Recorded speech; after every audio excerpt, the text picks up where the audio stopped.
evening, ladies and gentlemen, boys and girls. Let me hide this. I forgot to do that. Sorry about that. There we go. Ladies and gentlemen, boys and girls, thank you for joining us on the Political Deep Dive tonight as we take a journey into the unknown.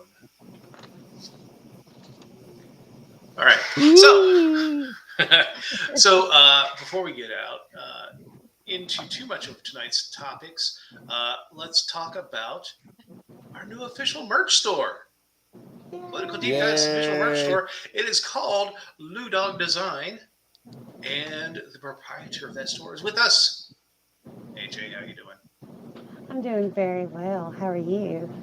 Doing good. And of course, with us is Dan, the man Fishman. How do I get to the merch store? How do you get to the merch store? Well, get out your phones. All right. Your handy dandy phones. Turn on your camera, and you can scan this handy dandy QR code on the bottom of this logo here on the side. Awesome. And the Lou Dog of Lou Dog Design is, I think, still behind you, AJ. Nope, he disappeared. Did he disappear? He's shy. He was spazzing out earlier. There we go. Awesome. Yeah, so go check it out. I got this awesome T-shirt. And I'll tell you, this T-shirt is thick. It is well made. It is awesome. I am so happy to have it. Actually much better than the T-shirt that I got the first time we did T-shirts for the show. So definitely get a T-shirt. They're awesome. They'll last you forever. I also got a sticker for my laptop. It's right down here. So check it out. It's good stuff, and the proceeds go to a fantastic cause. AJ, what is that cause? My family is fleeing Tennessee, and you're contributing to that fleeing. So thank you very much. There you go. We do have like hoodies and pants, and there's backpacks. Not all of it is political deep dive. Some of it is just random designs that I came up with. Some of them are sassy because I'm kind of a sassy bitch, so sorry. But anything that you can do, go look. I tried to pick higher quality T-shirts because I know how washing machines do your laundry. You know, it beats them to shit. So I tried to pick the ones that have the double stitching. I tried to pick the ones that are the thicker materials. And the lettering on the T-shirts is specifically a little bit higher because not everybody is just flat there. So they don't go under my boobs. So I'm they pretty don't go happy. under my boobs either. So there we go. There you go. Hello, everybody. Hey, Drew. Hey, Janice. Hey, Craig. How are y'all doing? Hope you're having a great night. What's up? All right. Well, actually, let me hide the comments because we are going to go first because we've had problems in the past getting to our country feature. So it's probably best to do them first. We're going to talk about, this was a suggestion from Janice McKenzie. Thank you, Janice. We got through an episode where we did the Guam feature. And she was like, you hadn't picked a new country, so let me suggest this one. So tonight we're going to talk about the country of Somalia. If you're a libertarian, I know you heard, well, just move to Somalia. It's a libertarian country. Not really, but you go on with your bad self. But Somalia does have an interesting history, and we'll talk a little bit about it here. So let me...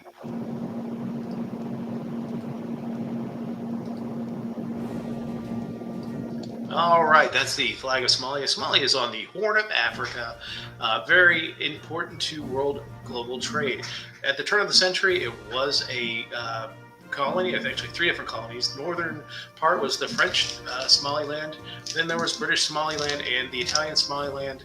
In 1960, it became an independent country, and in 1969, Siad Barre, seen there, became its dictator.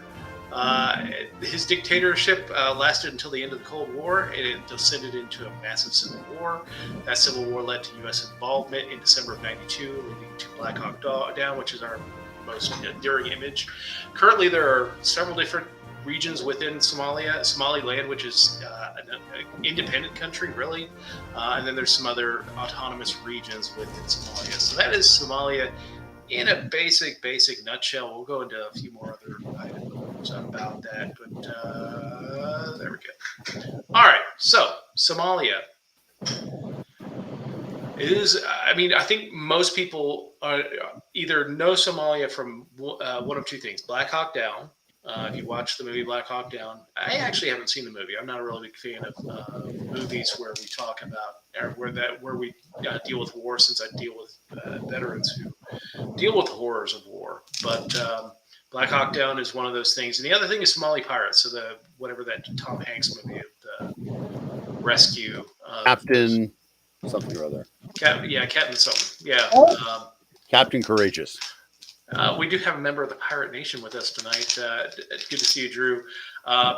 So there is piracy towards the northern. I talked about it being on the Horn of Africa. It is a very strategic location for Somalia because it is where particularly oil will come through around the Gulf region, especially from the Gulf states, and go up into the Red Sea and through the Suez Canal. And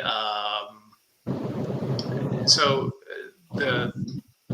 I will say the lawlessness that has resulted of the 30-year civil war that's been going on in Somalia has led to growing gangs of pirates that have laid prey to shipping off the Somali coast. It's been a very interesting time in getting that under control. I think they've gotten it better under control within Somaliland and within Somalia. Puntland is a little bit different, but that's a topic for a different show. But yeah, the civil war. So Siad Barre, the former dictator of Somalia, who ran it from 1969 until 1990. First started off he was wanting to modernize the country, and the thing he did was he played the Cold War to a T. He would first, run to the Americans, get them to give him all kinds of weapons and things like that, investment in his country. And then when that started to dry up, when Americans started to talk about his human rights issues, he went to the Soviets. The Soviets gave him money and weapons and all that stuff. So he played both sides very well throughout that. And of course, as the Cold War ends, Mikhail Gorbachev wasn't giving as much weaponry. The United States wasn't really focusing as much on Africa at that point. Fighting that balance of power game across the continent, that the forces moved against him. And a lot of people were pissed off. We talked about the British and Italian protectorates. The British rose up against him, and so did factions within the Italian protectorate. And he was overthrown like 2 or 3 years. But the problem was in its place, especially in southern Somalia, the old Italian protectorate, there wasn't like a single or a large, like a large group that did it. It was all factional fighting that drove them out, and it descended into warlords and clans and all that stuff. Mohammed Farah ID, which was a big name during the whole Black Hawk Down thing. It really descended into a humanitarian crisis, and that's what prompted George W. Bush George H.W. Bush to use all of his capital that he gained from the successful Gulf War and decide to intervene in Somalia, which turned into an absolute disaster. And at least from a PR perspective,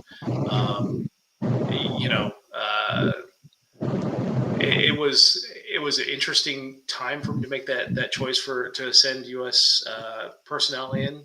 Really laid it on the lap of Bill Clinton, and that's when everything kind of blew up. So since then, Somalia has been really unstable. The government, they've had successive governments be put in place by the UN or the ECOWAS, not ECOWAS, the African Union, have stepped in to put governments in place, and they've all fallen. The current one has been the most successful, and we're starting to see some stability within Mogadishu, the capital. the country is still, especially when you get outside the capital, very unstable. In the northern part, the old British protectorate, just they declared independence. They were brutally repressed during the Civil War.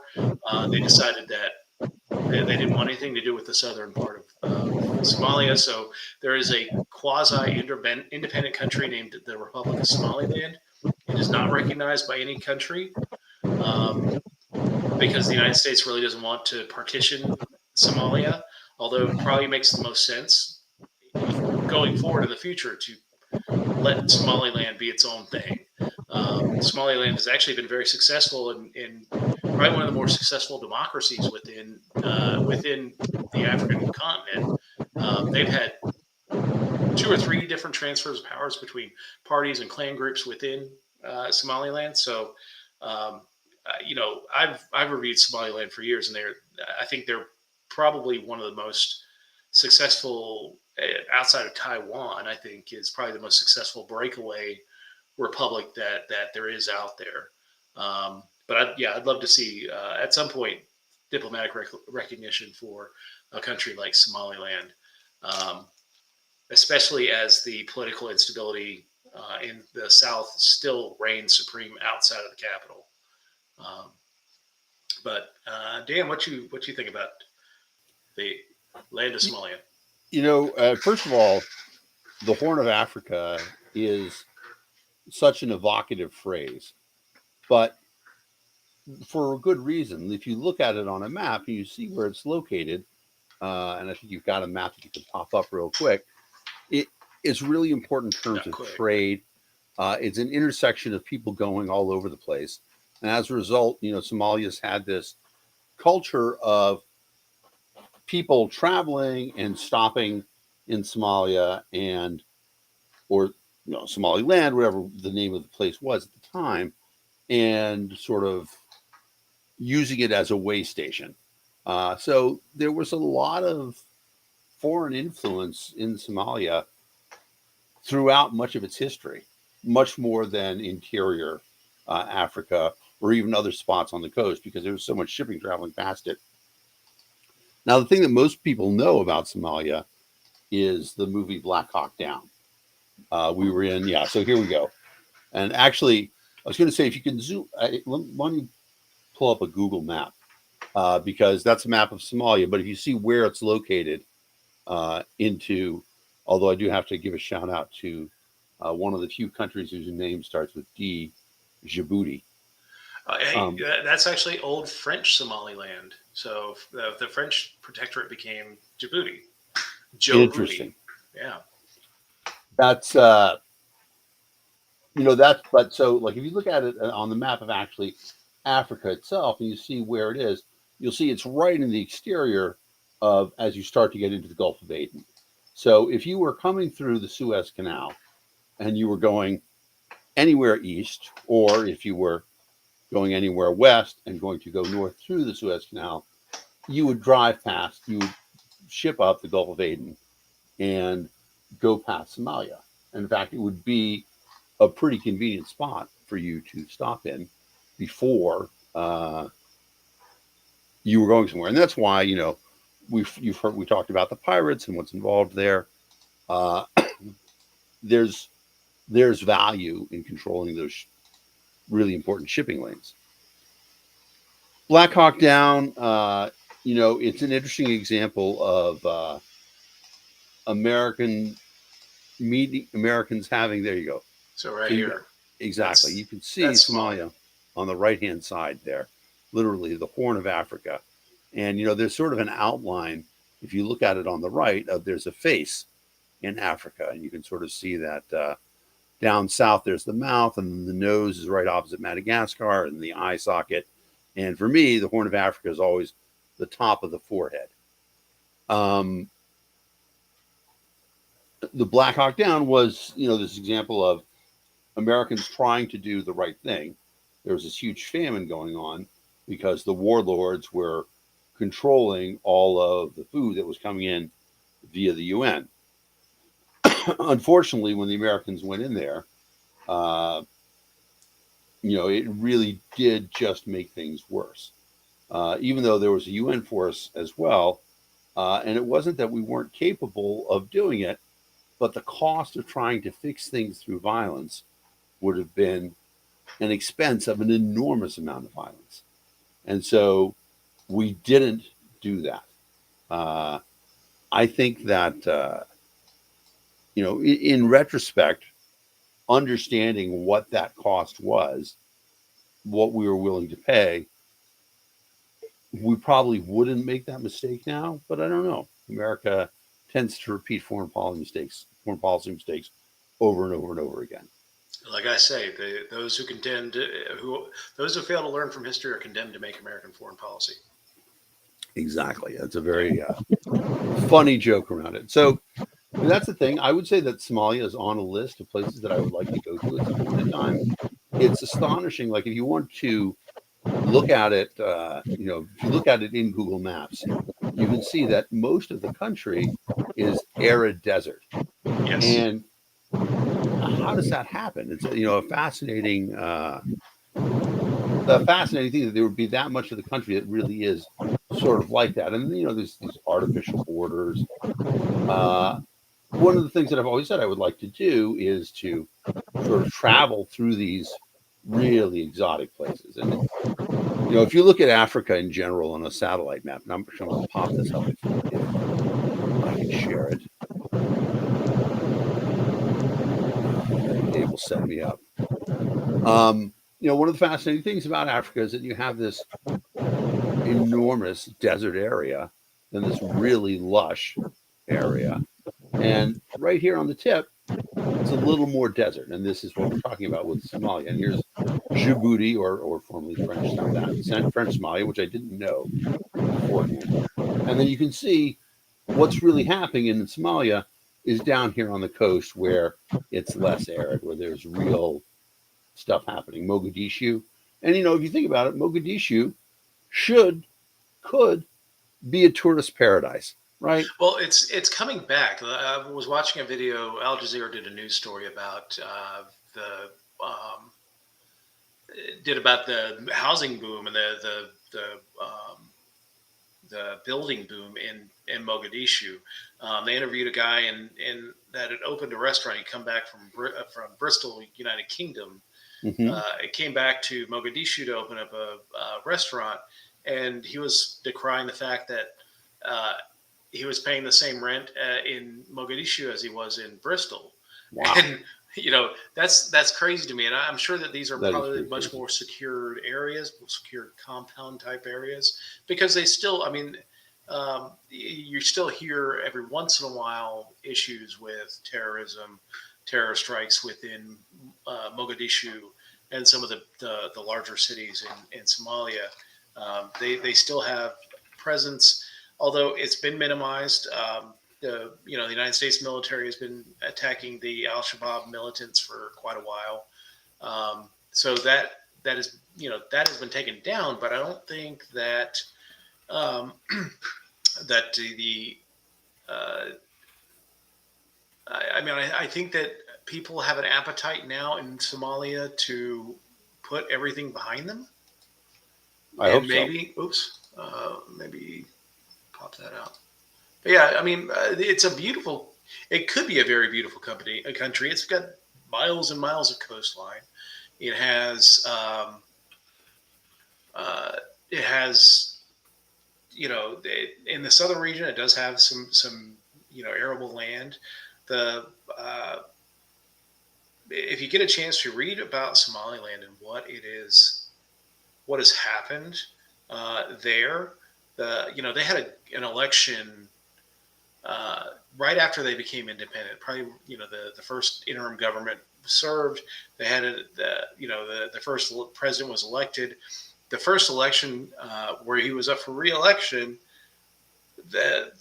he was defeated by, I want to say, a smaller margin than Donald Trump in Georgia, Interesting. and willingly gave up power. There have been countries that have flirted with giving Somaliland recognition. The British have various British governments have flirted with the idea.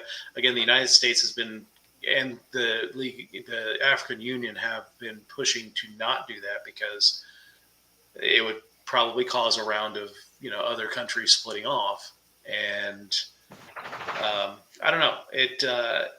I I think that they've done enough to show that they are an actual country, and I think with Somalia, it's been such a struggle just to get the southern part under control. Trying to the question is, what would they have to do to get the northern part under control? Because the northern part of the country has so much hatred for the southern part of the country because of what happened during the civil war, the Right. genocide that happened in northern Somalia. I don't think you can negotiate that down to a new, into a reunified Somalia. So either it's going to be war, which, I mean, who's got the stomach for it in either country? Right. Or you're going to have this weird de facto, like China versus Taiwan type deal, where you've got this country that just kind of floats out there in the ether. Yeah, I mean, it's strange because there's no reason for Somalia to stay a giant unified state either. No, I mean, how do you manage that if you have a problem with your central government? Right. How do you manage that big old swath of land up at the top of the country? Like that just doesn't make any sense to me. Right. Now, I mean, what's fascinating is Somalia borders Kenya, which is, I mean, this is sort of damning with faint praise, but among the most stable of African governments, not counting, South Africa, which is sort of, Yeah, that's history. yeah, exactly. Yeah. And Kenya's had some issues over the last couple of elections too. So They have. I mean, Kenya benefits from, I believe, still being a member of the Commonwealth. yeah, And a heavy British presence around that sort of thing, but that also gave them sort of a cultural significance of being invested in democracy and a government of the people, by the people, and for the people, and more than just common sense. So, Janice, if we were to talk about Somalia and anarchy and libertarianism, a lot of people say that Somalia is anarchy, but anarchy doesn't mean no laws. It means no kings. Okay, because monarchy means one king. Everybody knows that. Anarchy means no kings.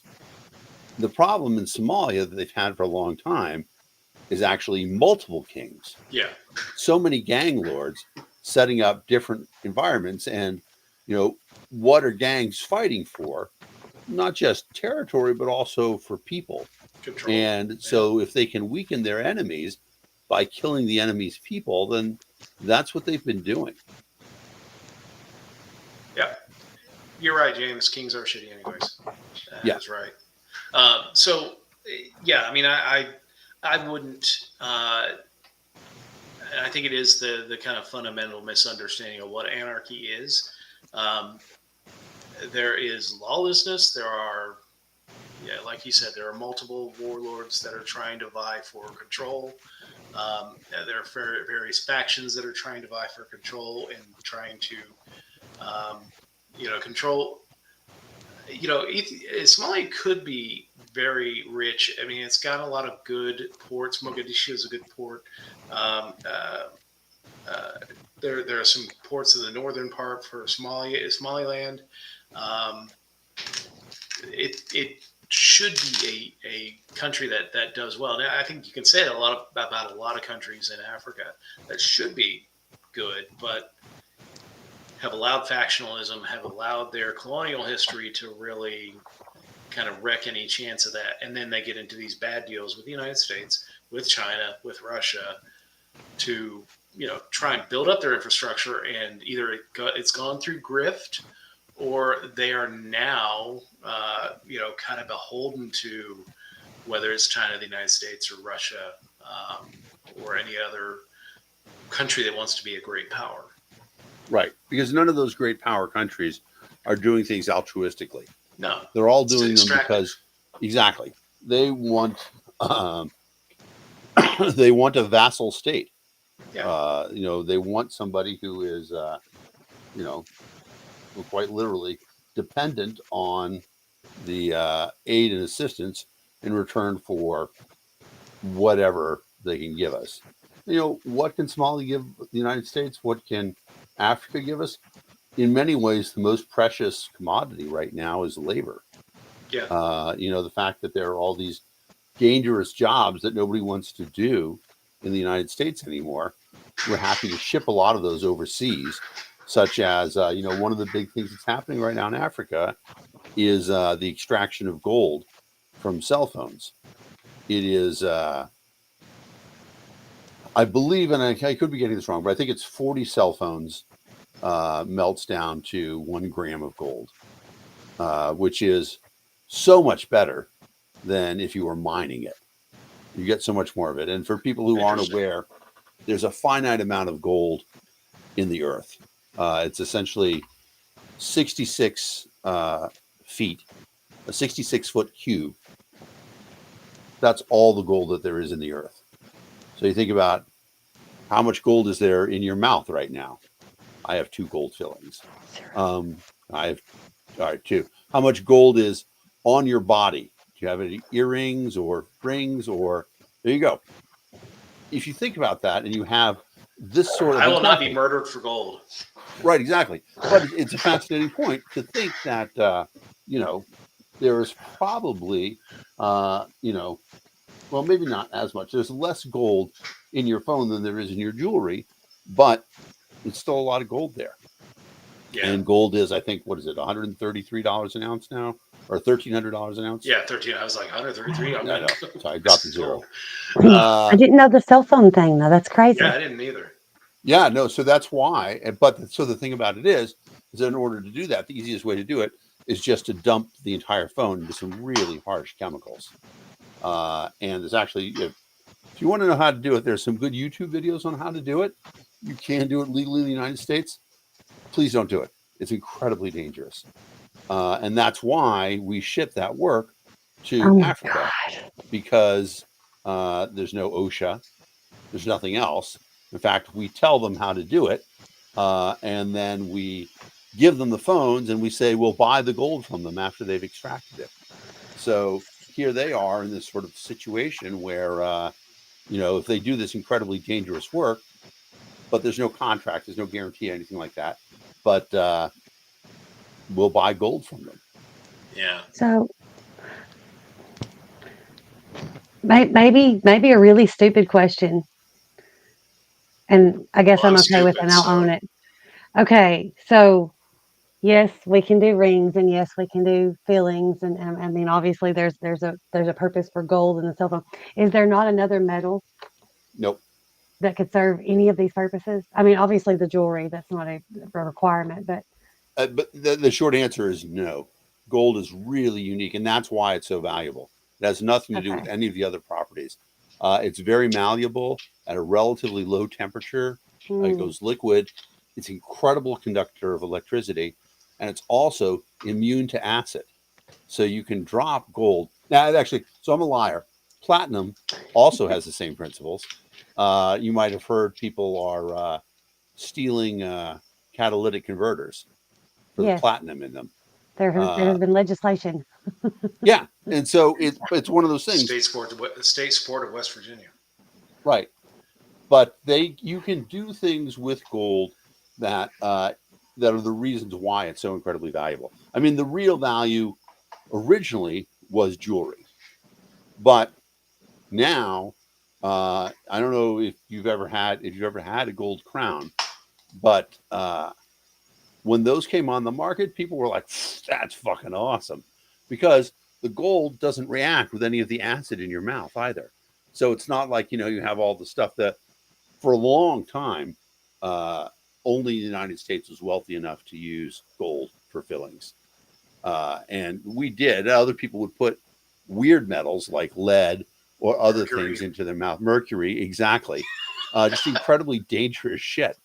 It's a sign of incredible wealth to put gold in. And now, to be fair, we've actually moved a little bit beyond it because our technology is so much better, and you get Yeah. porcelain and stuff like that. Yeah. But gold is still really good And the fact that it's malleable and all that other stuff, there's the price on gold is real. It's based on what the market will bear and how much people are willing to use it. If suddenly we found a way that we didn't have to use gold anymore, the price would plummet. Yeah. Yeah. Yes, James. Lead fillings will be cheaper on the front end. On the back end, probably not so much. Right. I mean, in addition My to the fact mind that is just blown. I'm sorry. The cell phone thing. I'm sorry. Maybe I just haven't been paying attention to gold enough. Okay, like the rings that I have, uh-huh. these are the only ones that any gold that I have was a gift or it was passed down, and I didn't think anything about it. Yep. I Hmm, mean, the gold will always be valuable as a raw that is commodity. There that's is wild. so I'll tell you actually. So in my So bug out, Scrooge McDuck, that was all fake. Like, well, sorry. so there's a book that I will recommend to people called Job: A Comedy of Justice by Robert Heinlein, one of the great libertarian authors. And in the book, the protagonist is shifted between different worlds in the multiverse. And when it happens, the only thing that goes with him is what he's wearing at the time. And eventually he meets a woman and she starts shifting with him. And they'll go to a spot and they will establish themselves and start working and earn money. And part of the point of the book is that if you are humble and a hard worker, you can usually find some form of work available. And then from there, you may not become wealthy, but you don't have to resort to crime. You can work in a place where people will notice your hard work, etc. But as they get established and first they find a way to either wash dishes in a restaurant and be allowed to eat the food that comes back that off of tables and stuff like that, then do a little cleaning or sleep in the cupboards. And eventually they work there up to some level of prosperity and boom, they're zapped into the next multiverse and they've lost everything, all the things that What's the they name of bought. this? And the book is called Job, Job, I A feel like Comedy of I've read it Justice. actually. Nice. I think I've read it. So, And well, just so the last thing I would say is that after a while he wises up and he starts buying gold chains and silver rings and stuff like that. So those will be on them, and then they shift with them. But one day they go to a Those are shift to a going to world separate. in which ownership of precious metals is controlled by the government, and so they get into trouble for having the gold chains on them. Oh, yes. All right. So, that is a good talk on Somalia. If you all have a suggestion for a new country for next week or a couple weeks from now, I think we're having Nick Sarwark on next week. So, what? but if you have a suggestion for a country for us to talk about, please drop it in the comments. I'll try and see here in a second. I think Nick might be the 30th. I'll check though. I'll get back to that. Okay. So, It'll be in our promos. it will be. Yeah. I've never met So them. That's cool. Mexico is a good suggestion. Let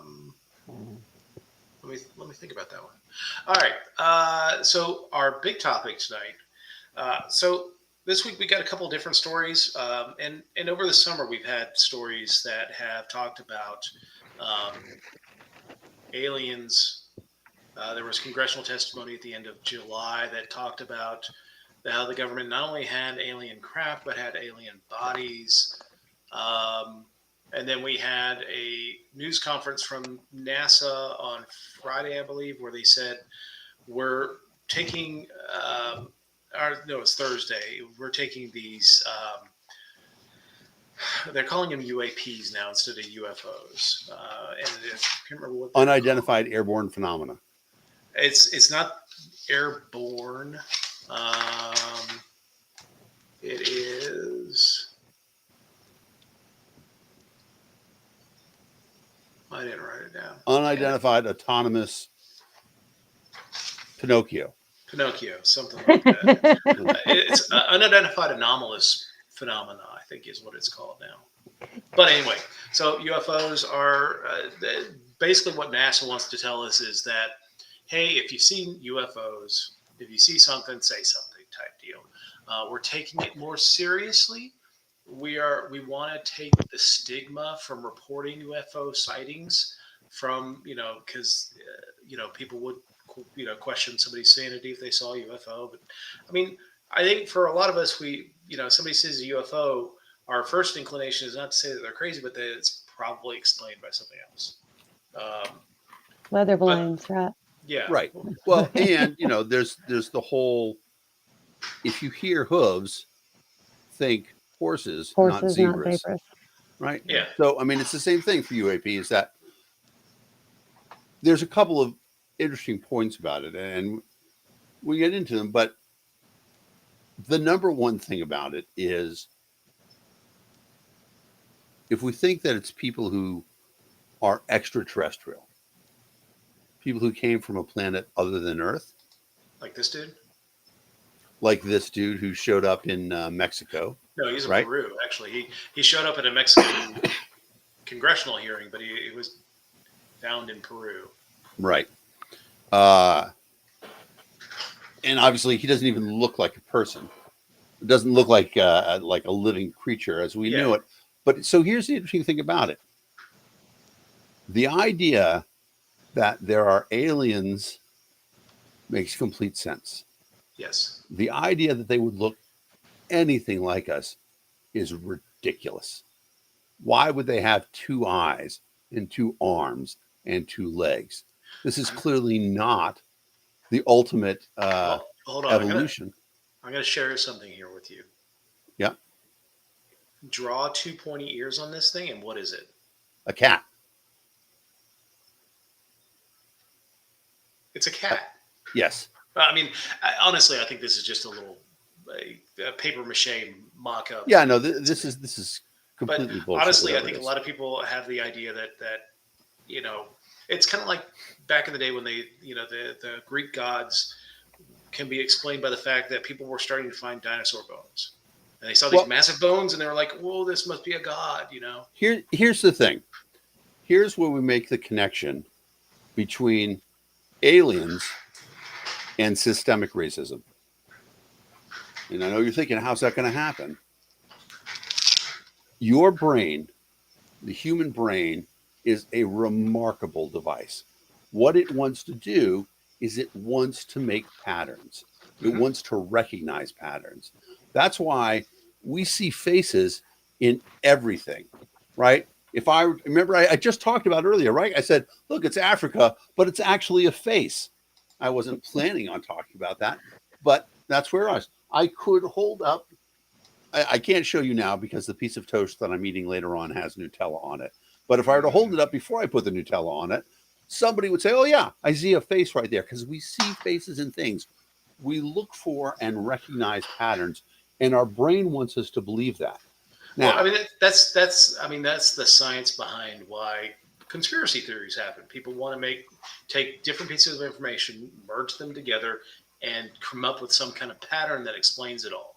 Now, right. it still doesn't explain Q to me. Like, I have no idea what the hell that comes from. But Explain what? Q, QAnon, Oh, yeah. or But Donald Trump. I have no clue what all of but that happens. But it does have a lot to do with systemic racism, because, as an example, we can argue about what the sources are, why it's like that. But clearly, people of color are disproportionately arrested and in the American justice system.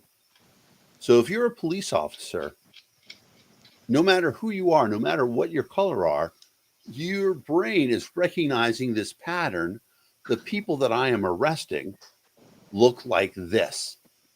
And in 2001, one out of every three black men will be arrested at some point.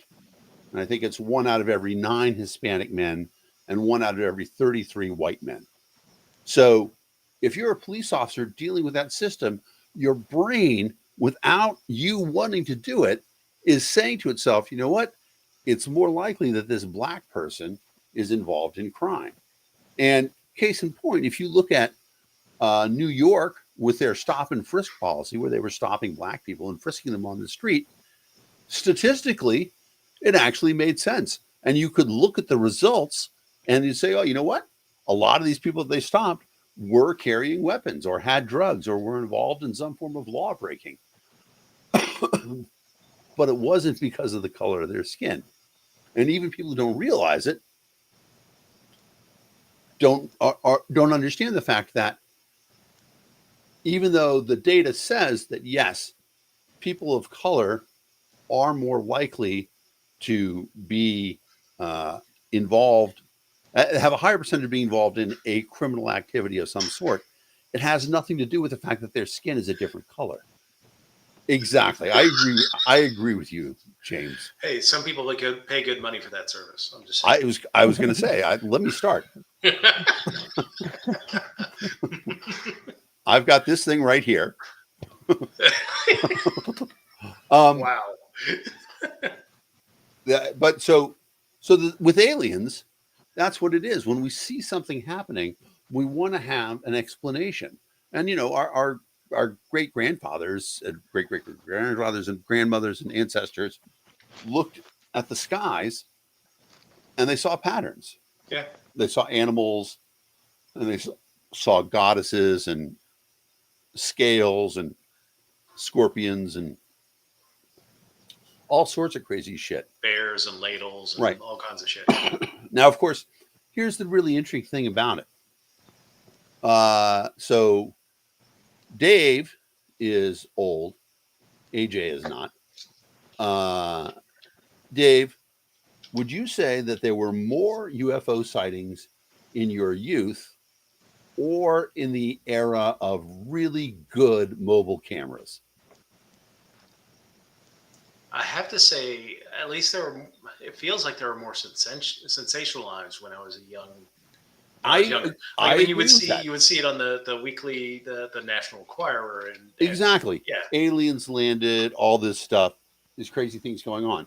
Since we've had the ability to potentially really document this stuff, nobody seems to be seeing aliens anymore or recording pictures of them with their high resolution cell phones. Well, I mean, we are seeing some things happening, and NASA did say that vast majority of what we see every day that gets reported is explainable by something, but there are things that they say that aren't physics, or I want to say Right, but they're not natural. That the they fact, can't explain. well, let's not say that they're not natural, because I think they're saying that they can't explain them. Yeah. And the issue with that is that just because you can't explain it doesn't mean aliens came. And there No. are other parts of this, and this is sort of my big argument against it. And we could have our friend Joe Buckman on at some point in time. Mm-hmm. Now, Dr. Joe Buckman is a very famous libertarian who also very strongly believes that aliens have visited the Earth. He believes that the U.S. government has the information from the Roswell crash.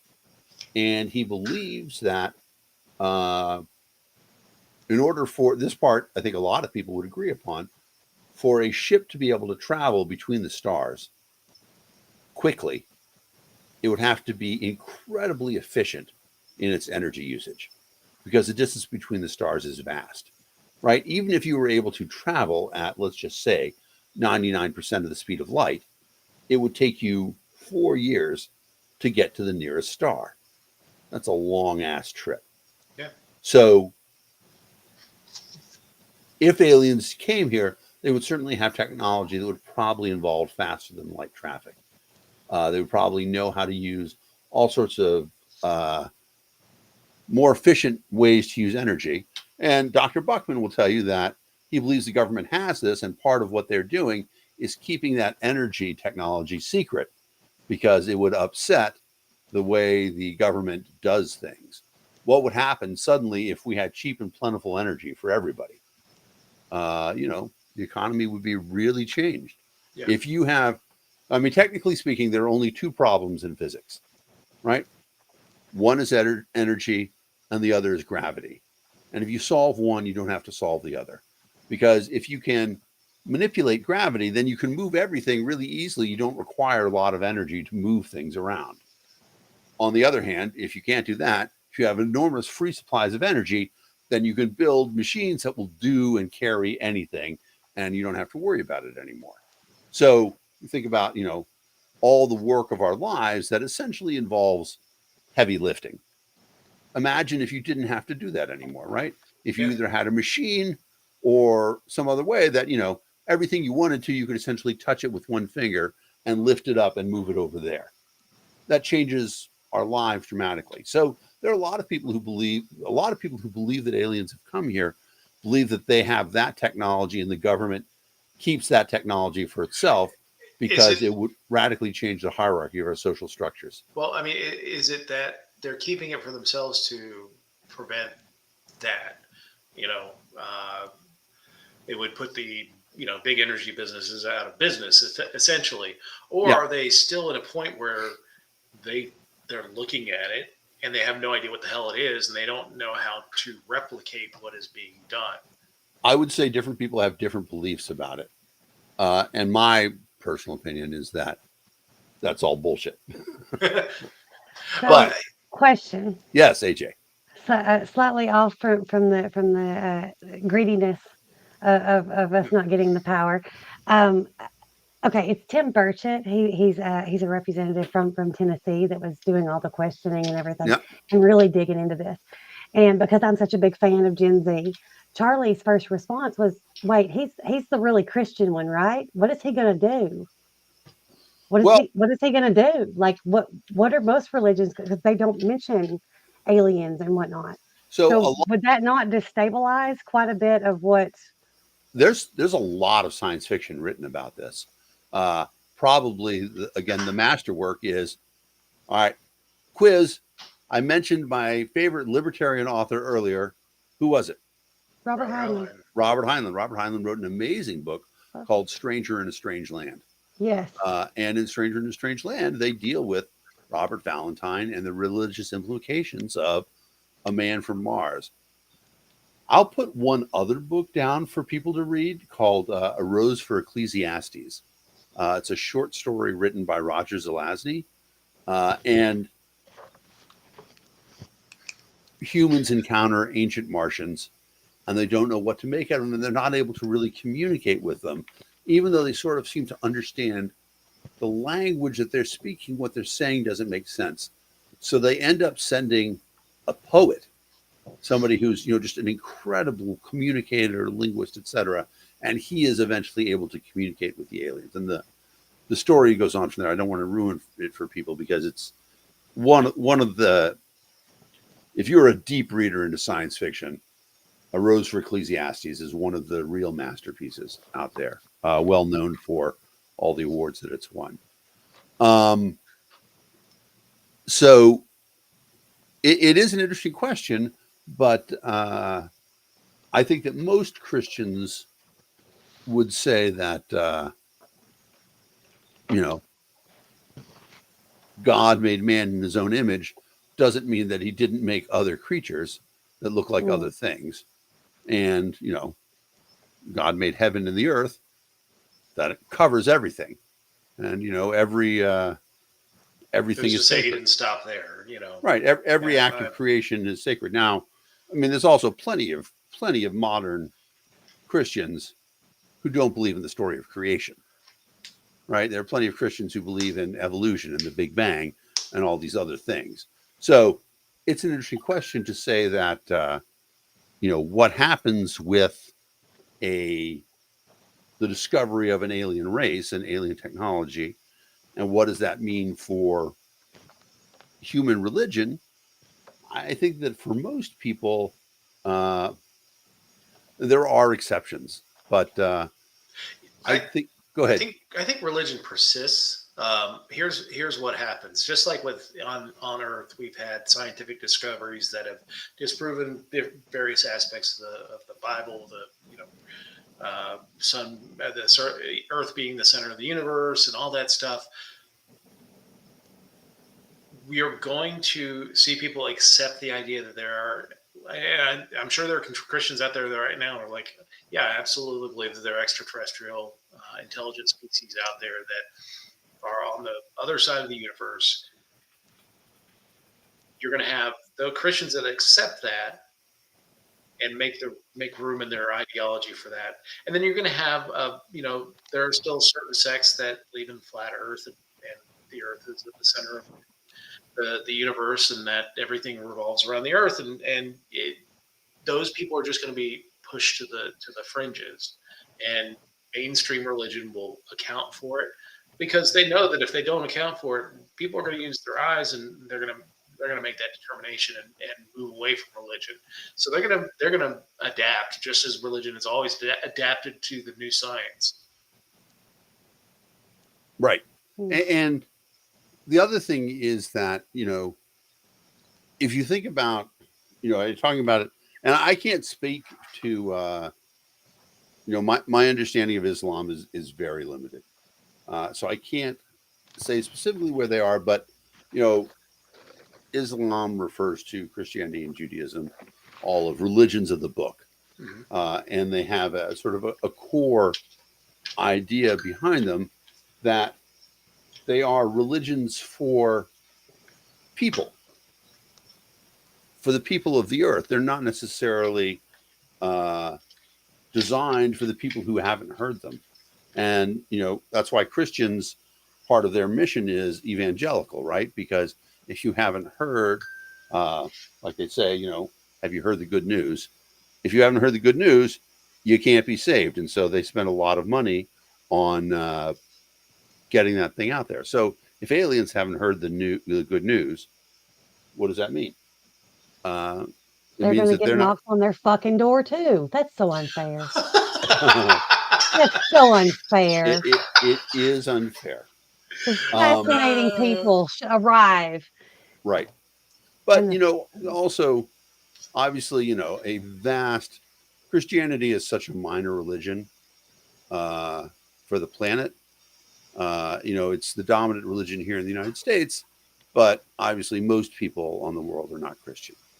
And so it's our sort of centralized view that makes it seem like it's a bigger deal. But when the aliens come, if the aliens come, they're not going to say, "Oh, yeah, clearly Christianity is a big deal." They're going to say, "Ah, it's this minor sect that's so oh, split up into all these different pieces." Yeah. yeah, it's just interesting to me because the majority of Christians that I know, like, and the ones that have accepted me and all my weirdness for 40 years, like, they put up with a lot of crap. Um, they're open minded when it comes to that, and when it comes to aliens, that's where they stop it. They're like, no, we will go no further because it pushes against what they have believed their entire lives. Now, I'm not saying that these are like the most. They Right. didn't study theology or anything. These are family members and whatnot that Sure. have just been going to church since they were babies. They always have. Um, and I mean, like I said, they're the more open minded Christians that I know. But that is where they stop and they're just like, nope, not real. It's like, but they're having congressional hearings about it, like right now. Nope, not real. It's like, wow. Yeah, and It, Yeah. those are the people it's that are going to it's end up on the interesting that we could just stop fringes. it. Yeah, they're going to end up on the fringes of their even their religious community when it that time does come. Now, here's a question for you all that we've had, especially over the last few years. We've had congressional testimony several times. We've had, Hmm. the people have come out and started, especially people that are within the military community have come out and talked about their experiences. Yeah.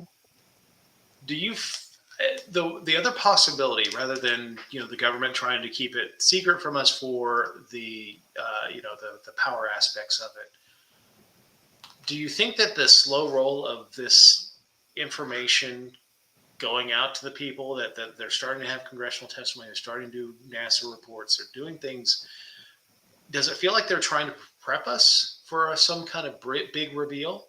Like Just we've the opposite. 100% the opposite. They're trying to distract us from the big conceal. I'm very proud of that phrasing. Um, the it is. I mean, it just to me. I mean, I agree with the idea that There's probably life in other places, but the idea that we can get there in a meaningful way Oh no, just seems insane to me. no. Um, I mean, honestly, I think, I mean, just on the numbers alone, and there are two big theories about this. One is called the rare earth theory, and that the conditions that set up in our universe Goldilocks planet, yeah. yeah, that we were, we're just the, for that to happen again would be such a rarity. But also just on the sheer volume of universes that are out there, we're Yeah. we starting this year, we were convinced that the universe was 14 point something billion years old. uh, we've actually kind of flipped that with our new The views web. into the James Webb Space Telescope, where they're finding galaxies that are perfectly formed on the as far back as they can go, which Right. denotes that it could be as much as 28 billion years. So we're and of course, our planets, the universe has only, this side of the universe has only existed for 4.6 billion years. We're only getting a certain amount of light at this point. So Right. I mean, it is interesting to think about what we know. And I know we talked about time dilation mhm. before. Uh, but what I was not aware of is that we actually can accelerate particles to over 99% of the speed of light. Yeah. And at that speed, right, for all intents and purposes, no time passes. So, assuming that if you can accelerate a particle that way, let's just say that then we get to a point in time where we say, okay, we'll have a way to accelerate a spaceship that fast. Okay, so then that spaceship can get almost anywhere and no time will pass for it, which is interesting, right? I mean, I could get in that spaceship and I say Alpha Centauri is 4.2 light years away.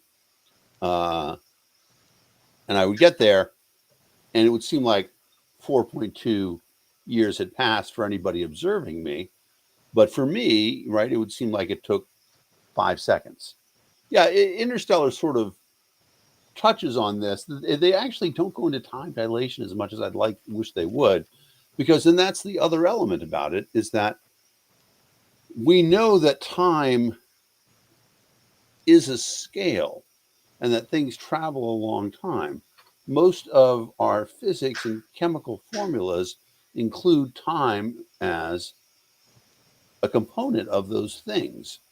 So, why does, when I light something on fire with a match, why does it burn?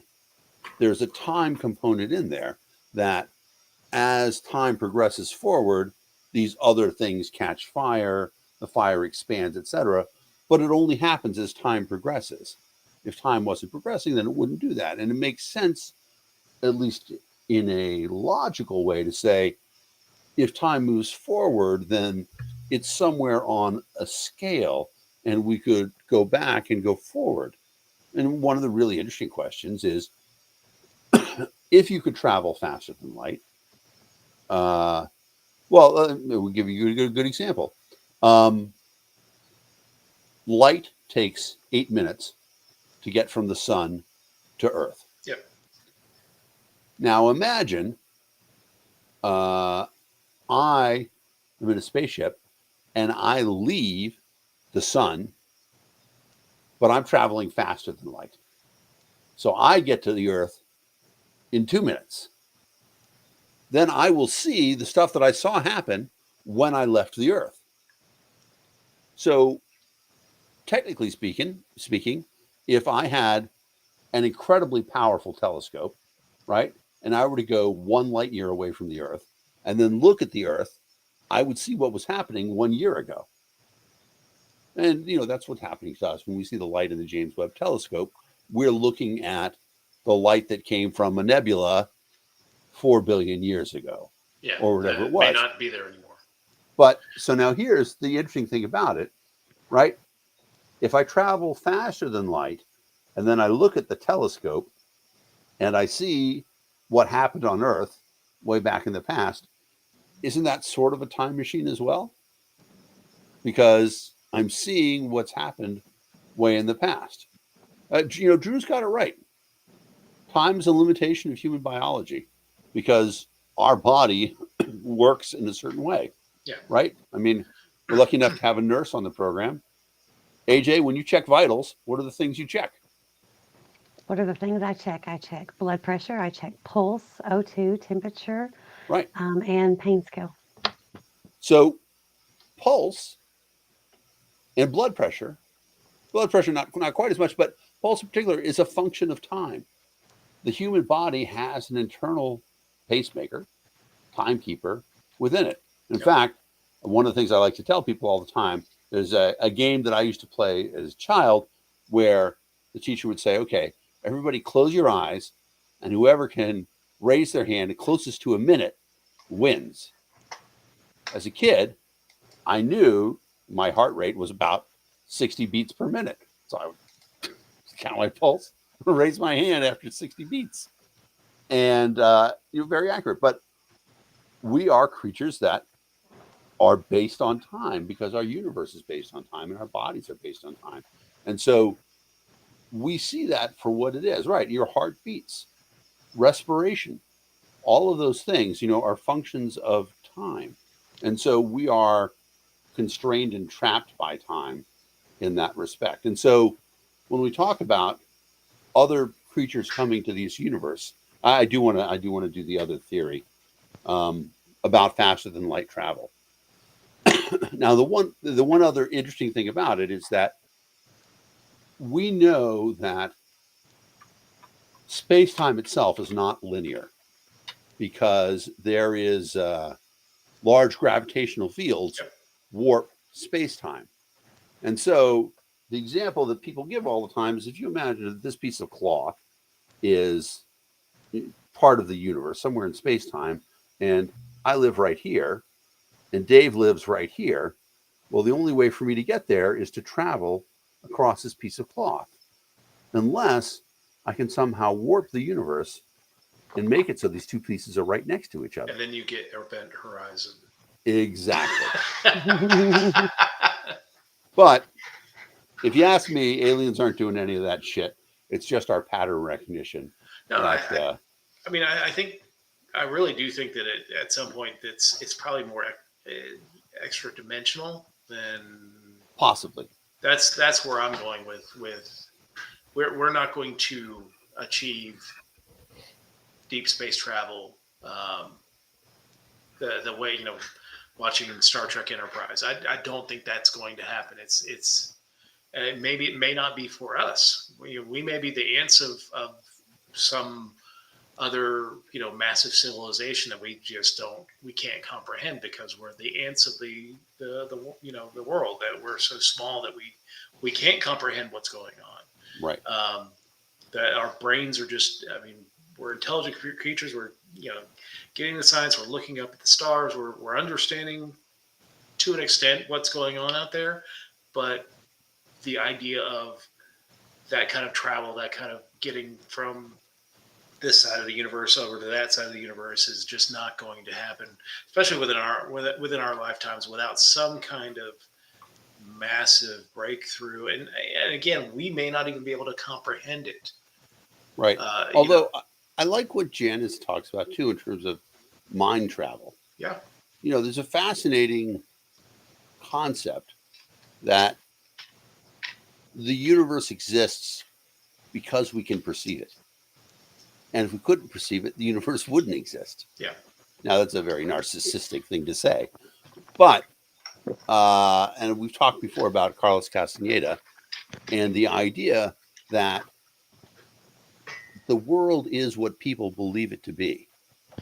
And in fact, the world was originally flat when everybody believed that it was flat, until somebody made an argument that the world is not flat. And once they were able to prove to people that the earth wasn't flat, then it wasn't flat anymore. And so the universe in many ways can be the reality of our perception, that sort of mind travel. Maybe there is a point in time at which enough of us believe Time after time with Jane Seymour. I just watched that movie. I had never seen it before. Also starring Superman. The actor's name eludes me right now. Oh, Christopher Reeves. Christopher Reeves, exactly right. Yeah. And it takes place on a place that I would recommend everybody try to go for a vacation, Mackinac Island, Huh.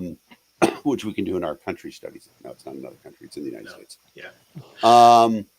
Anyway, it's So I mean that, we talked a little bit about it when we talked about death. Is the next stage of our journey where our consciousness goes into the great ether, and is that which travels throughout space, that uses the great electric network of what is going on up there to do that, unbound by a physical body. That our consciousness is the one that does it. That's one that's always fascinated me. It kind of gives me a little more comfort when it comes to the idea of death, that perhaps this is the next stage of the journey. But that's, you know it's not worth study, because we really can't study that. But maybe right. maybe that is the next stage. Who knows? There's a great thing in Star Trek: The Next Generation when they're talking with Q, and I can't even remember when it is, but at one point in time, Q says to Picard, he's like, "That's the real exploration. It's not out here. It's in there." Funny, sort of touches him on the head, and that I think is a very interesting point. We have yet to realize Yeah. what What we are. happens? Yeah. What happens to the consciousness? Yeah, What happens? Yeah. What happens to us? I know there are a lot of people who think that, lights out, everyone goes home. And there are people that believe that there's something called heaven, and that they go party with St. Peter and Jesus and God, and do that thing. And I don't know. I think that perhaps, and when we talk about space, we talk about the universe. A lot of times, you can draw parallels between religion and because I think religion, that it was founded so long ago, they were trying to make a sense out of the patterns about what was going on in the universe. That they developed religion, maybe not quite understanding what was going on in the universe, but as a explanation of what's going on in the universe. And there are some parallels, yep, I think. yep. I think Calvin and Hobbes had it best. Oh,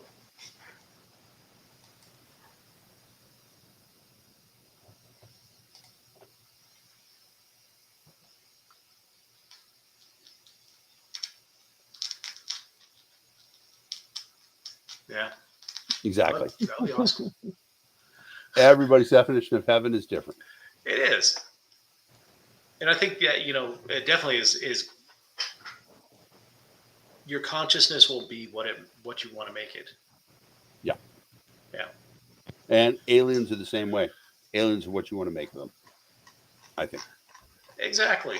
I think that, for the people who want to believe in aliens and want to see the evidence of aliens coming here, great. I mean, that was the fascinating thing.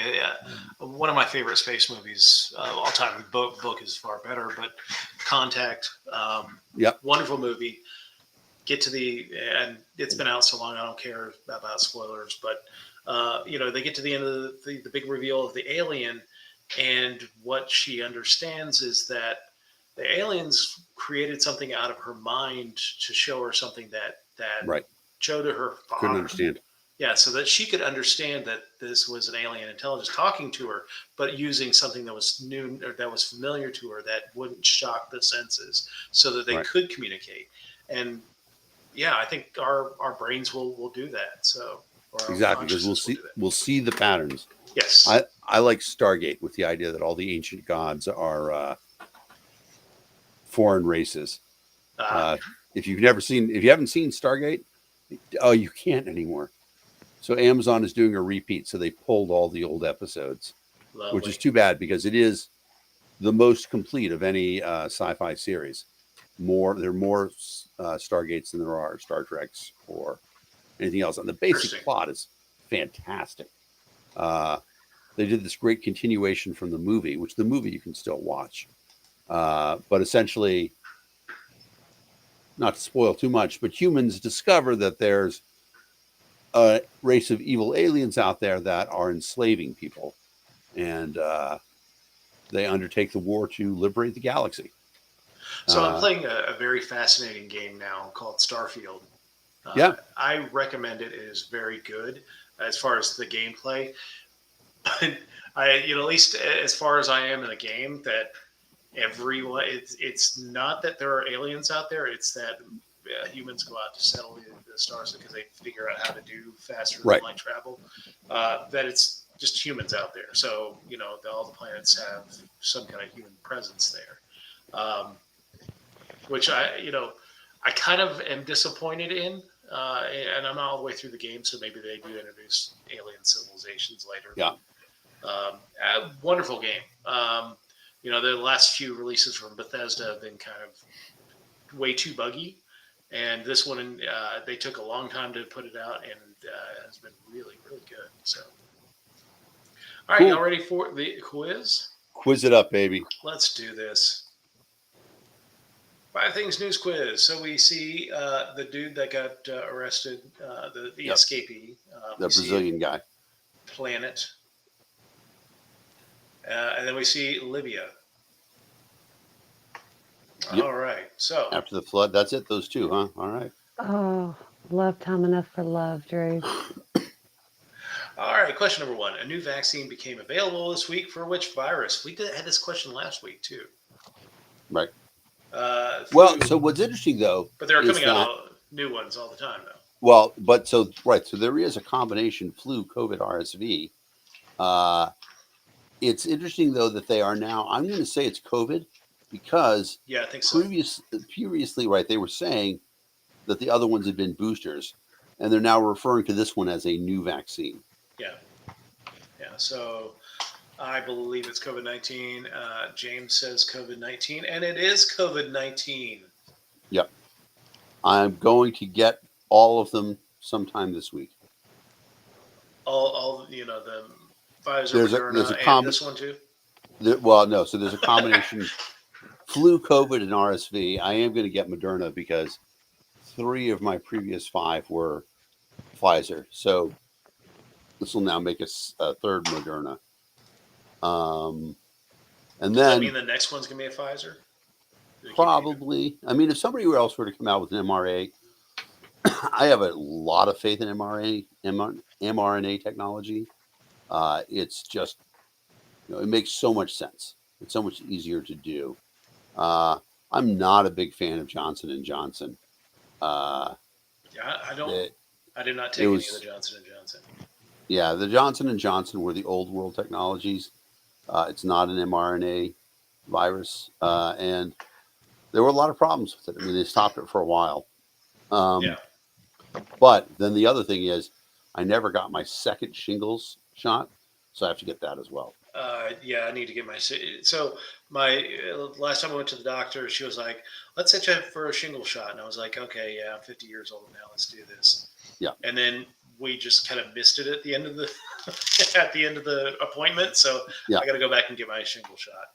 Well, so you have shingles is in many ways like the original COVID, in that it's a 2-part shot. Yep. Get the first, and then make sure that you schedule to come back and get the second.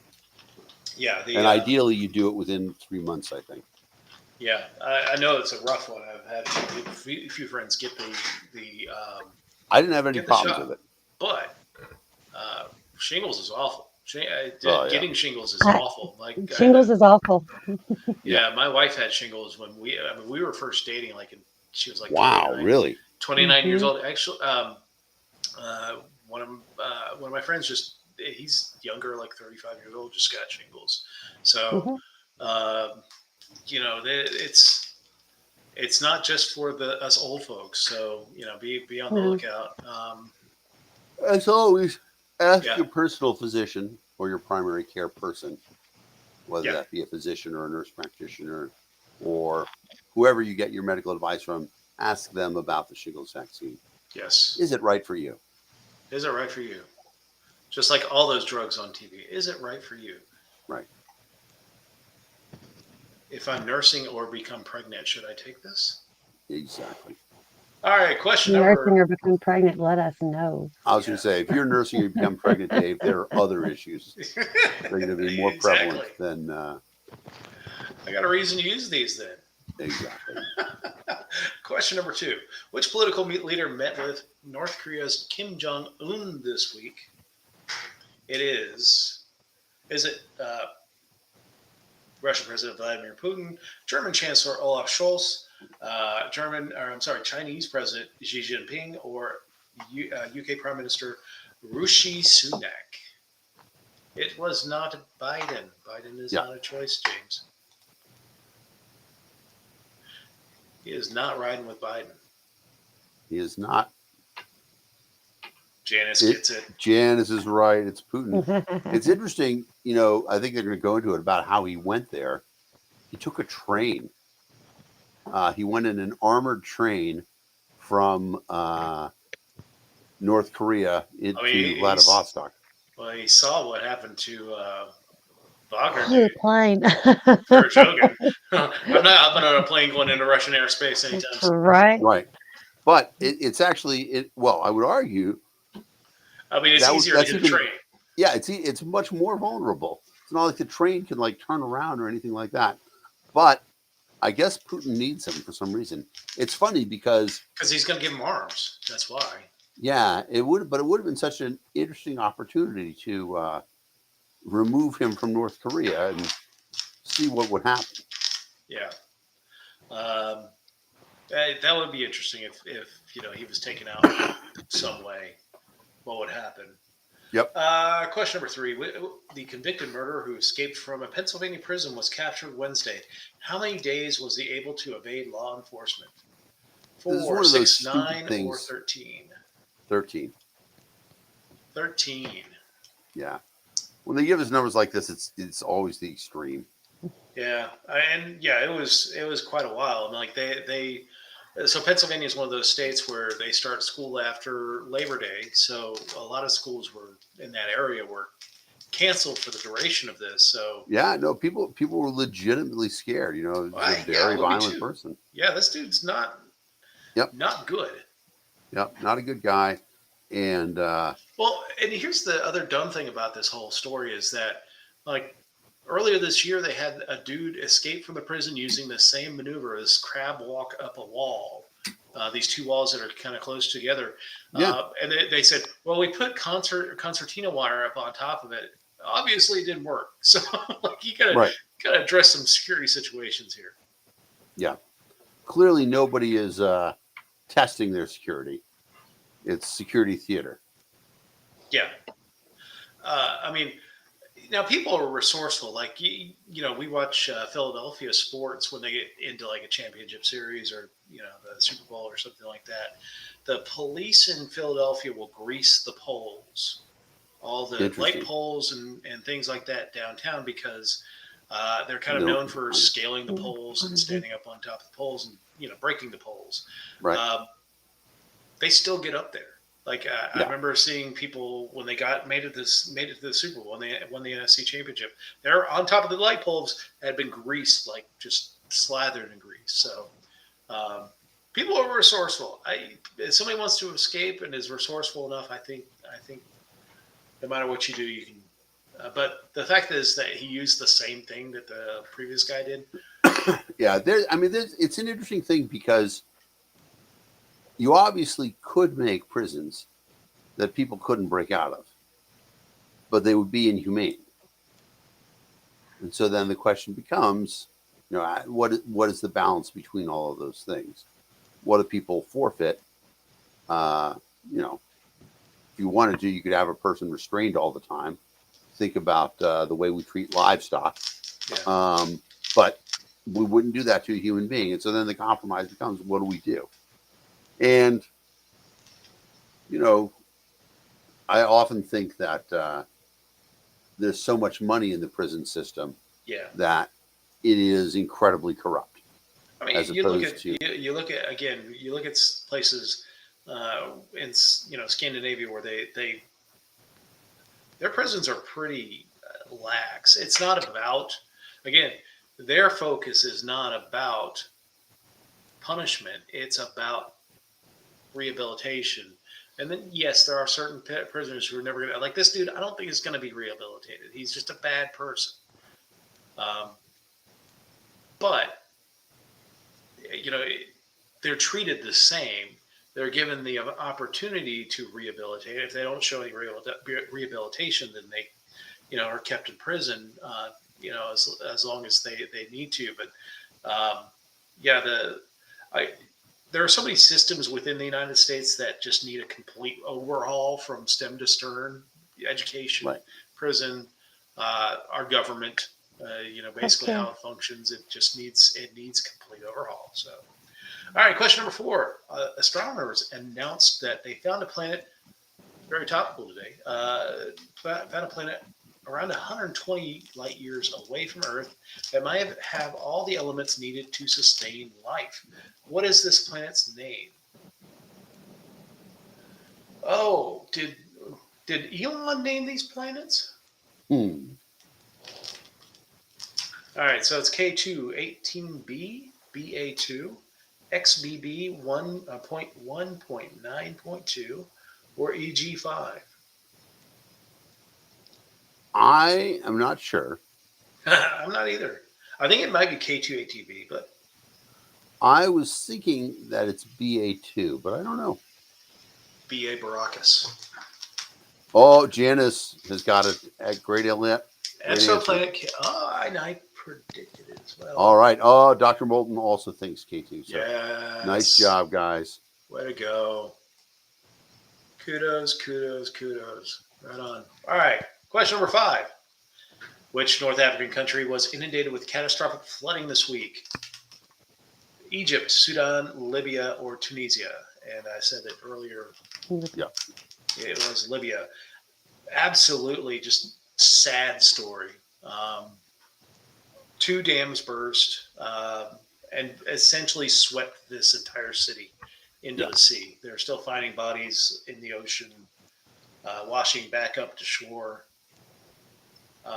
10,000 others are believed to be missing. And it was a really bad week for North Africa because you had the earthquake in Morocco. that killed about 10,000 people. And then you have this one, this natural disaster. So, I've got friends that are from Morocco that, makes me sad when things happen. And Libya has been in such a dire straits for, years, especially since the fall of Gaddafi, where they've been in a civil war. Um, just another thing to throw on top of that. But it makes sense that a country that is, so unstable right now isn't doing the things that, like dam maintenance, that would protect their citizenry because, they're just trying to survive the day to day. And then, one dam breaks and then there's just too much water for the second dam. And right. And, it's done. it's also a scenario in which dam construction is incredibly complicated to build something that's going to last. Yeah. If you want to build something that's going to last for a year, you can trim all sorts of corners. Sure. The technical expertise that's involved in doing something like that is quite complicated. And, it's just unfortunate. But also, it's interesting because there are, I can't remember the number now, there's an enormous number of old dams that are not being maintained at all, right? I'm pretty sure that there's, several hundred near AJ. Tennessee is filled with them. And that damn state. Yeah, those damn dams. The idea that, it couldn't happen here. Wake up, America. It could. Yeah. And when we start talking about historic weather events, leading to this. Now, Libya is in a unique position in that it is a North African Saharan country that doesn't get a whole lot of rain. So when a major event hits that, makes something like that much more likely. But it seems like every year we're getting hit with floods and storms of the century. So if you have dams near you, understand where you are in relation to it and have a plan if things start going south. All right, question number 6. Apple on Tuesday unveiled its iPhone 15 lineup. Which current iPhone feature will be significantly altered in the new version? The camera, charging point, screen, or volume buttons? This one's easy. Yeah, it's because Europe. of It's Europe's fault. it is. So it's funny because I have right here a very old device. This is the Palm M505. Oh my God. It came out in 2000. Sorry, it's the Palm Tungsten M505. But one of the important things about it is we said, you know what? We're going to standardize and use a mini USB port because it's something that's not proprietary, so everybody can use it. That's a good idea. It's a good idea to have a standard port, unless you dominate the market like Apple, who Apple said, no, you know what? We're going to use a different port and fuck everybody. And it looks like that. That's what it, right, exactly. But Yeah, it's so not going to look like that because soon it's going to look like everyone else's. this. Mine will look like USB-C. this for a while. I'm always like 9 years behind. The interesting thing about it is that Charge my phone. there clearly is USB is so vastly superior. USB-C. Yeah. Because Speed-wise. Well, they've already converted their MacBooks to the USB-C. Exactly, MacBooks are already have been using USB-Cs for a long time. I am currently using a laptop for my computer, and I have my mouse, my keyboard, my 2 monitors, my microphone, my camera, and my speakers all hooked up through a docking station that then connects to the computer through one USB port. Oh, also my network comes through that as well. Yeah. So all that stuff, USB can transport so much stuff so fast. It's crazy. It's better. However, I do object to the fact that the reason Apple's doing it is because the EU is making them do it. That part's stupid. Yeah, that is stupid. And if Apple wanted to continue being wrong, then let them be wrong. I'm still not going to buy their product. Although my job forces me to have an iPhone several generations behind. But so it's the charging port. So USB-C. Of course, they're promoting it like the brand new fangled thing. And of course, all their commercials just feature their camera. And while I yes, they have a really great camera. I think a lot of companies are catching up to them on camera technology. And I still don't see a massive reason to get an iPhone, at least for me. So I will stick to my Google Pixel, whatever that is thing. I'm in the same boat. All right, question number 7. Which is the biggest national park in North America? Grand Canyon National Park. It's got to be Denali. Oh, it's not on there.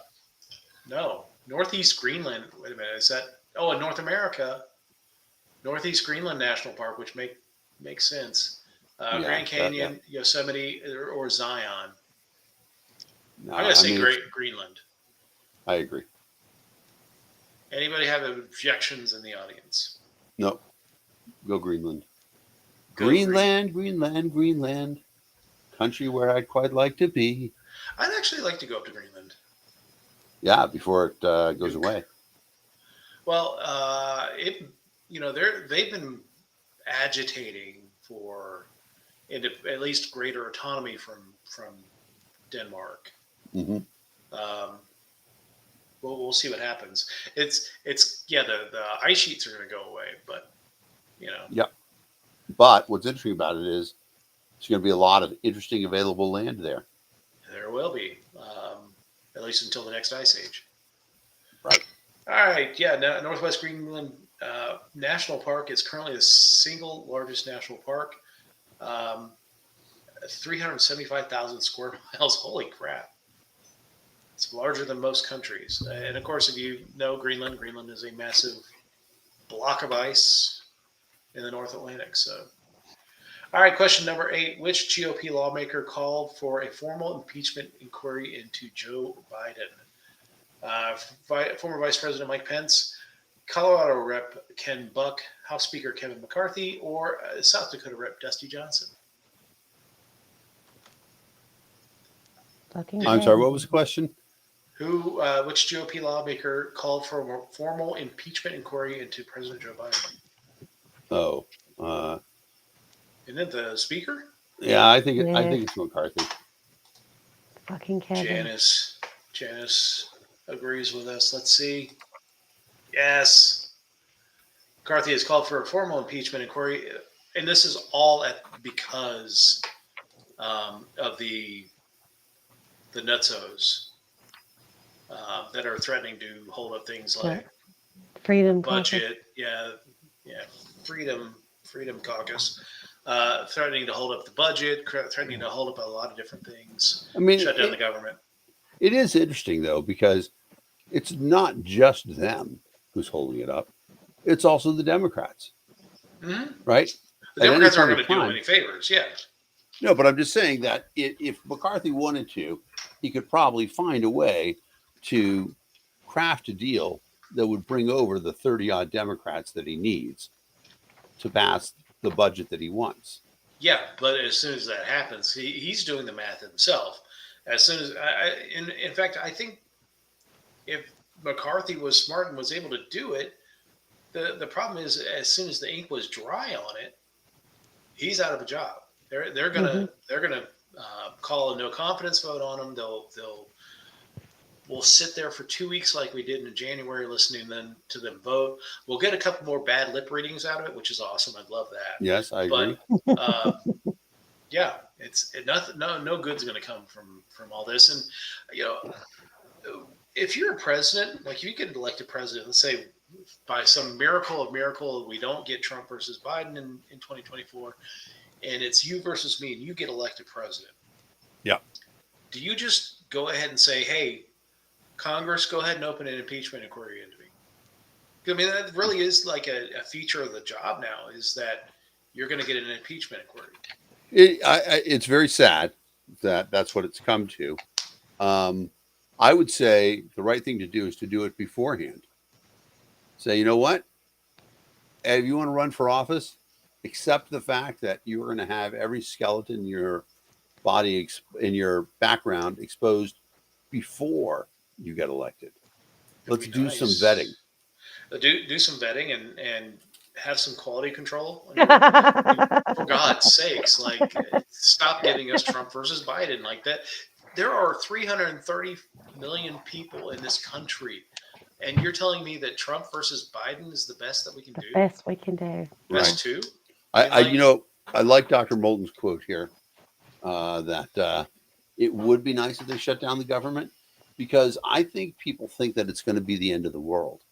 And in fact, it's not, because it's not like there's no money coming in. But here's the thing, and people don't understand when it comes to shutting down the government. It ends up costing the government, i.e. the people, far more every time they do it. Because here's what happens. And from my agency, I'll tell you exactly what happens. We've got a cadre of contractors that work for the VA that do a lot of the development work. They do our technical support. They do things like that.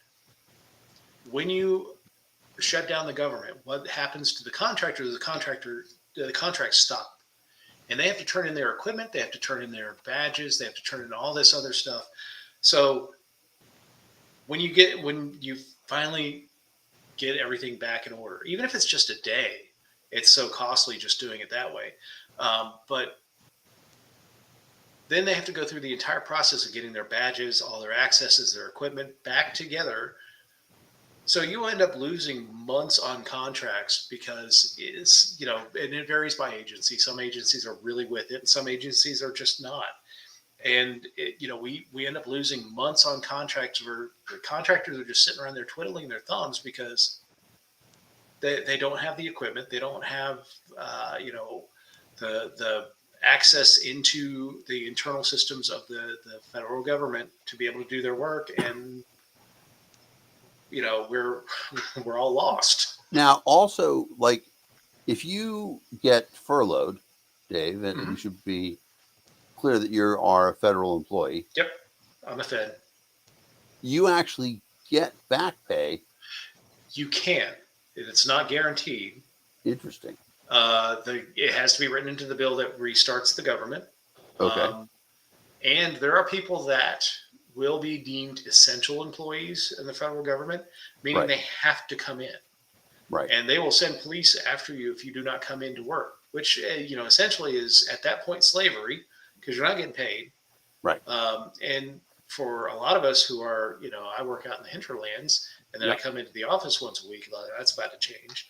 Um, the and the other Well, things might change as well, but that uh, the other thing you're that's talking about all the money that they have to give out, and they may not get that back, but every time we've done this over the last few years, ever since the '95 one, they did write back pay into the right. bill.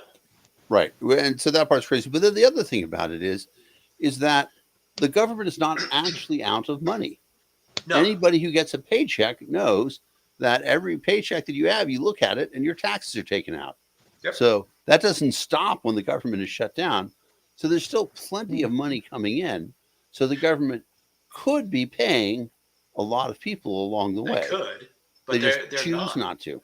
Yeah, they're not, and they're going to make it as painful as possible. That's the thing. Right. There's an And incentive to make it as painful as possible because that drives headlines of not only right. But workers. I believe that armed forces personnel still get paid, right? No, Armed forces personnel don't get paid during government nope. shutdown? Interesting. I mean, it's a different thing. I mean, they still get some of the stuff that they normally do.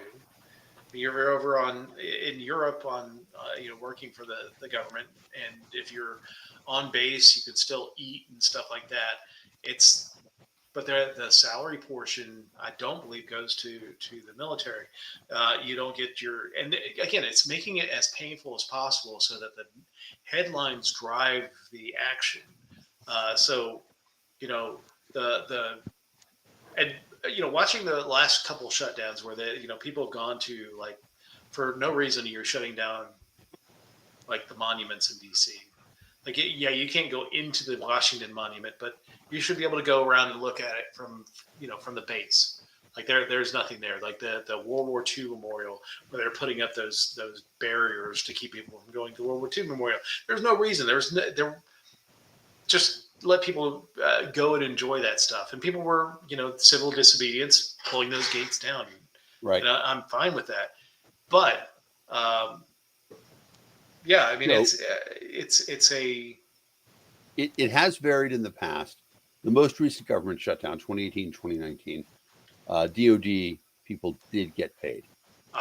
that was because 2018, 2019, I was with that at VA, DOD, and a couple other agencies had already had a budget passed for those. They pulled out a couple of agencies and actually passed a budget for them ahead of time. I think they did a 2-year budget for those agencies, and they didn't shut down, but the other government agencies did, because I remember I worked through that one.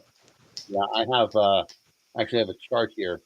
So the 2018, there's a 2018, 2019, 35-day shutdown. DOD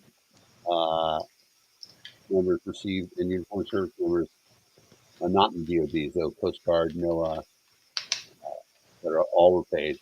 No impact for January 20th, 2018. 2013 16-day shutdown. Military was not impacted. However, DoD civilians and dual status technicians were furloughed. Yep, Furloughed employees eventually received back pay. that's the one time I've actually been furloughed, Yep. and it was so. And a lot of times when they do this shutdown, agencies will have a little reserve cash, knowing that it's coming. They'll stock away, and they're able to operate fully staffed for a number of days, and at that point, I think we got about 6 days of that 13 days off. Wow. Crazy. All right, let's keep going. All right, question number 9.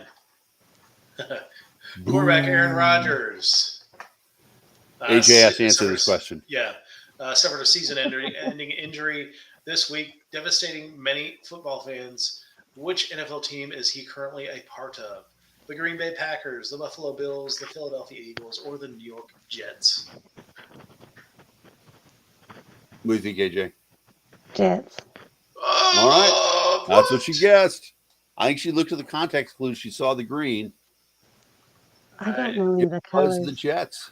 It was the Jets. What I don't understand is how could he possibly get injured if he was immunized?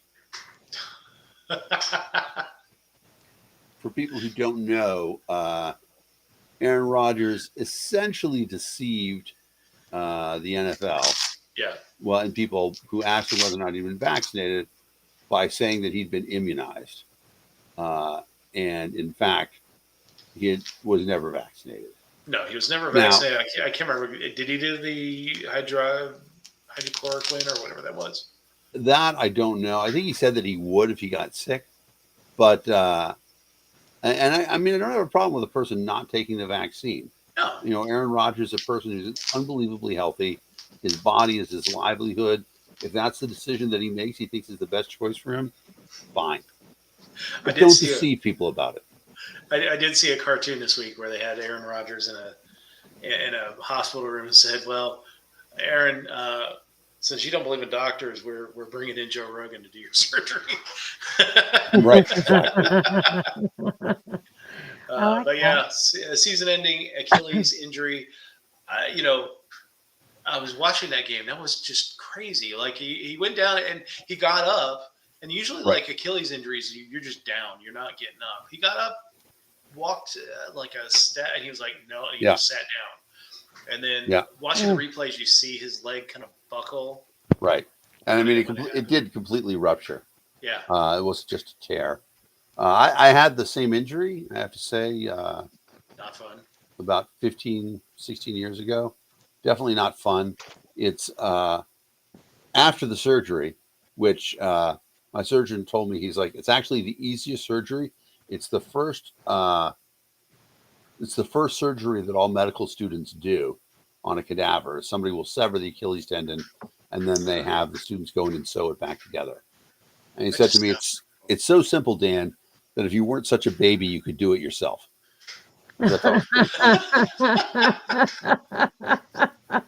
But so it's 4 weeks with your leg like this in a cast. Then they take the cast off and they bend your foot up like this. And then it's 8 weeks with a cast like that. So it's a total of 12 weeks in a cast.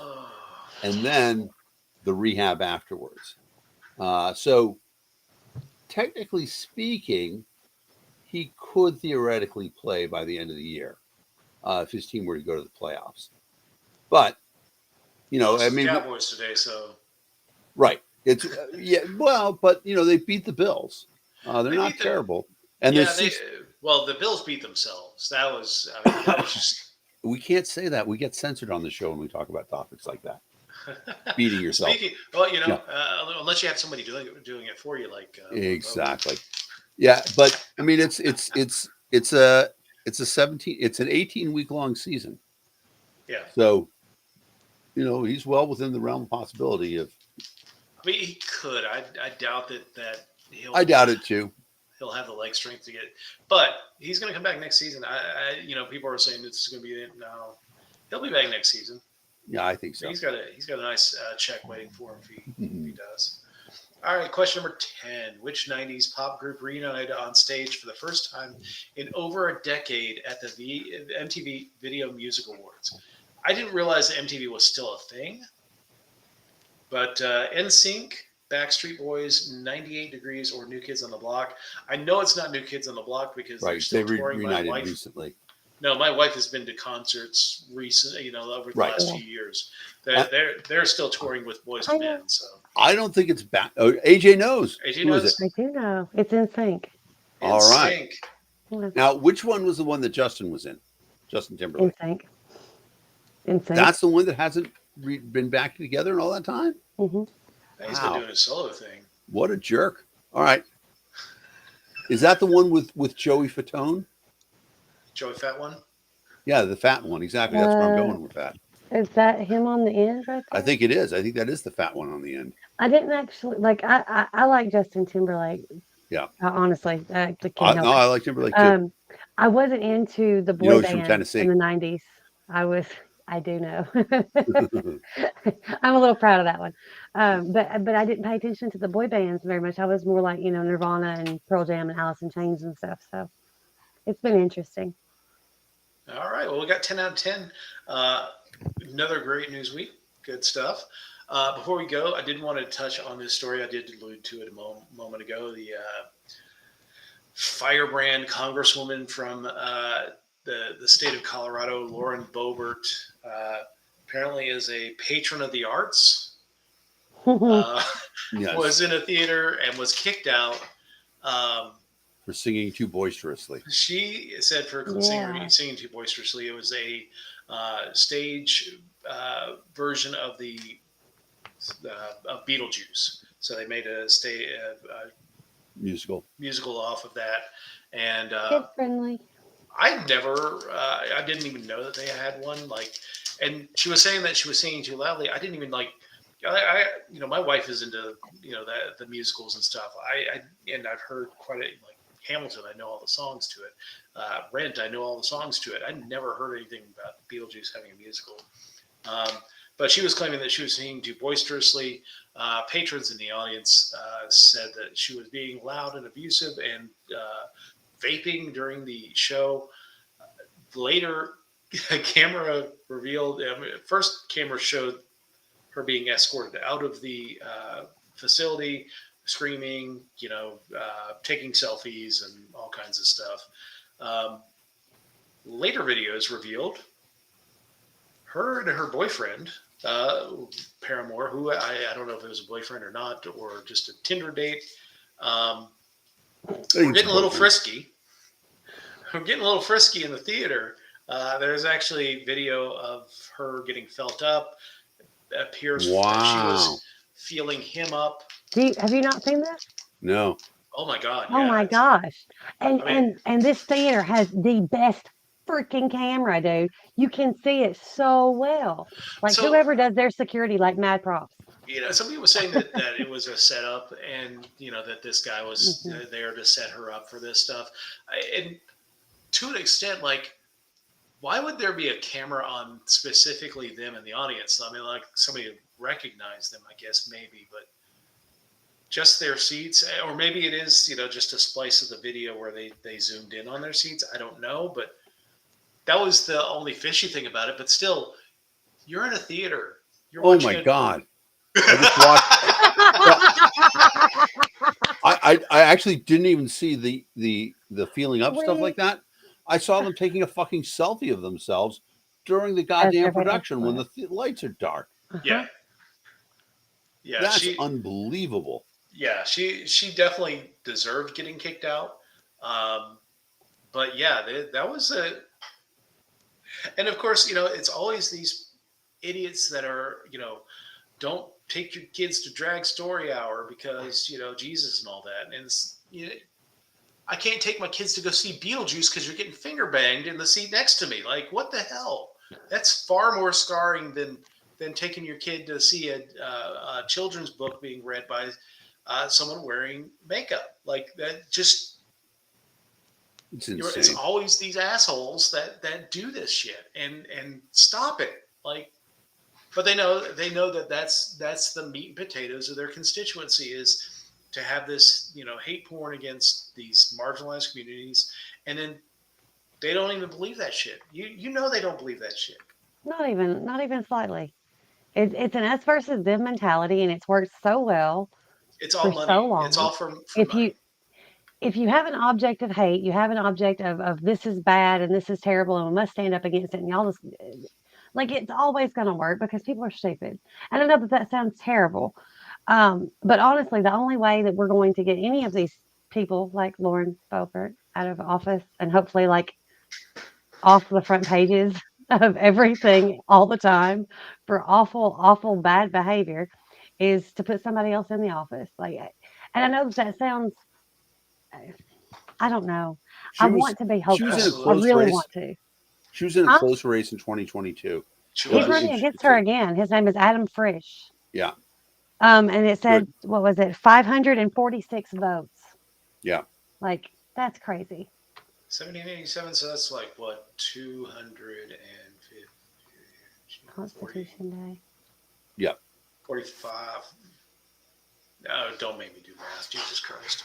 All right. Well, I will tell you guys, I have got to turn in because I got Yep, golf I hear tomorrow. you. You go play golf tomorrow while I slay away at work. I will. I And, will. and actually have a doctor's appointment tomorrow, too. So, yeehaw.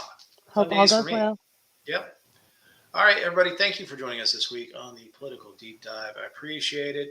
Give us a like, share, subscribe on whatever platform you're watching us on. We really appreciate it. It helps boost the reach of the show. Hit the bell. And just before we head out, go over to Lou Dog Design, official merchandise shop of the Political Deep Dive. Also, Get some like, merch. click, and subscribe on whatever platform you are. Those numbers really make a difference. Yep. Look at that great shirt that Dave's got going on. Yeah. And Hurry. last thing we always say goodnight, Gracie. Good night, Good night, Gracie. Gracie.